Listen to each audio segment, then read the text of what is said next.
Assalamualaikum warahmatullahi wabarakatuh. Saya Miftahul Jana dari Fakultas Ekonomi dan Bisnis jurusan Akuntansi. Saya membuat video ini untuk memenuhi UAS mata kuliah Sistem Informasi Manajemen. Berikut adalah jawaban atas soal yang telah Bapak berikan. Knowledge Management meliputi pengelolaan sumber daya manusia dan sistem informasi sehingga menciptakan organisasi yang lebih baik dan mampu memenangkan persaingan bisnis.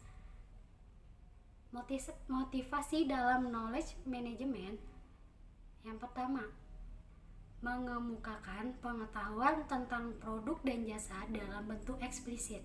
Kedua, pencapaian siklus pengembangan produk baru lebih cepat. Ketiga, mendaya ungkitkan keahlian orang-orang di organisasi tersebut. Keempat, meningkatkan keterhubungan jejaring antara pribadi internal dan eksternal. Kelima, mengelola lingkungan bisnis sehingga para karyawan mendapatkan pengertian dan gagasan yang relevan terkait dengan pekerjaan mereka. Dan yang terakhir, mengelola modal intelektual dan aset intelektual di tempat kerja tersebut. Pemanfaatan knowledge management ada 4, yaitu pertama, penghematan biaya dan waktu. Kedua, peningkatan aset perusahaan. Ketiga, kemampuan adaptasi. Keempat, peningkatan produktivitas. Saya mengambil contoh dari PT Unilever Indonesia. Mereka menerapkan knowledge management dengan beberapa cara. Yang pertama, untuk komunikasi pemasaran, mereka menyebutkan one voice, yang berarti walaupun sistem komunikasi mereka berbeda, tetapi mereka mampu mengkoordinasi dengan baik dan misi yang tepat sehingga mereka mendapatkan pelanggan. Kedua, pengembangan SDM. SDM di sini sangat penting bagi Unilever Indonesia. Jadi mereka menciptakan satu aplikasi yang disebut Performing Development Program, di mana karyawan bekerja sesuai kemampuannya. Tetapi di pertengahan tahun ada evaluasi yang dilakukan atas kinerja karyawan tersebut. Ketiga, budaya coaching. Budaya coaching sini lebih ke PT Unilever memilih senior manager untuk ditempatkan di beberapa departemen untuk membantu karyawan dan memimpin karyawan di departemen tersebut. Yang keempat, budaya sharing knowledge. Jadi, mereka akan menunjuk atau seseorang secara sukarela menceritakan tentang pengalaman dan pengetahuan tentang dengan keahlian mereka. Seperti mereka lebih ahli di pemasaran, maka mereka akan menerangkan tentang pemasaran. Berikut adalah penjelasan saya untuk soal nomor 1, yaitu knowledge management. Business intelligence dan analisis bisnis dalam mendukung pengambilan keputusan. Business intelligence itu perangkat keras, perangkat lunak, konsultan teknologi yang mendeskripsikan dan menganalisis data yang berasal dari lingkungan bisnis. Sedangkan analisis bisnis lebih ke teknik dan cara dalam mendeskripsikannya.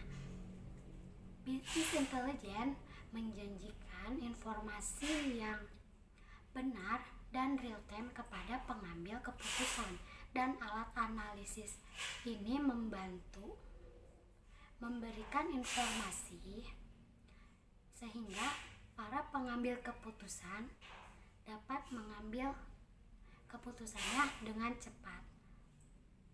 Ini menurut saya tentang bisnis intelijen dan analisis bisnis mendukung dalam pengambilan keputusan. Metodologi dalam perancangan sistem informasi. Metodologi ini sangat banyak jenisnya, tapi saya di sini akan membahas tentang metodologi waterfall. Metodologi ini cocok untuk perangkat lunak yang memiliki spesifikasi tidak berubah-ubah. Tahapannya, pertama, analisis kebutuhan perangkat lunak.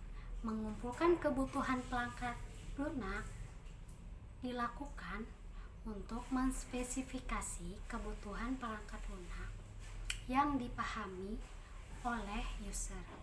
Kedua, desain. Desain ini ke struktur data, arsitektur perangkat lunak, representasi antarmuka, prosedur pengkodean termasuk dalam desain.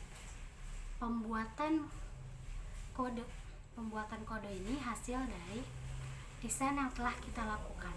Pengujian ini dilihat dari segi logis dan fungsional serta memastikan semua bagian telah dilakukan uji sehingga menghasilkan perangkat lunak yang kita inginkan.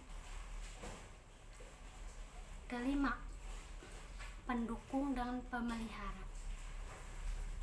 Bisa terjadi kesalahan dalam kita mengirim perangkat ini kepada user.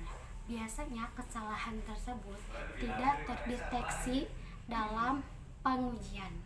Resiko dalam manajemen proyek. Yang pertama, ukuran dan batas proyek. Semakin besar ukuran, maka semakin besar pula resikonya. Ukuran di sini bukan dari banyaknya sumber daya, tapi lamanya proyek ini dilakukan. Yang kedua, penguasaan teknologi. Jika banyak ahli teknologi yang membantu proyek ini, maka resiko akan semakin kecil. Ketiga, struktur proyek. Sebuah proyek sistem informasi dikatakan memiliki struktur jika output tidak berubah walaupun keadaan di sekitar tempat proyek tersebut sudah berubah. Soal yang Bapak berikan telah saya jawab. Mohon maaf jika jawaban saya tidak sesuai dengan ekspektasi yang Bapak inginkan. Terima kasih. Assalamualaikum warahmatullahi wabarakatuh.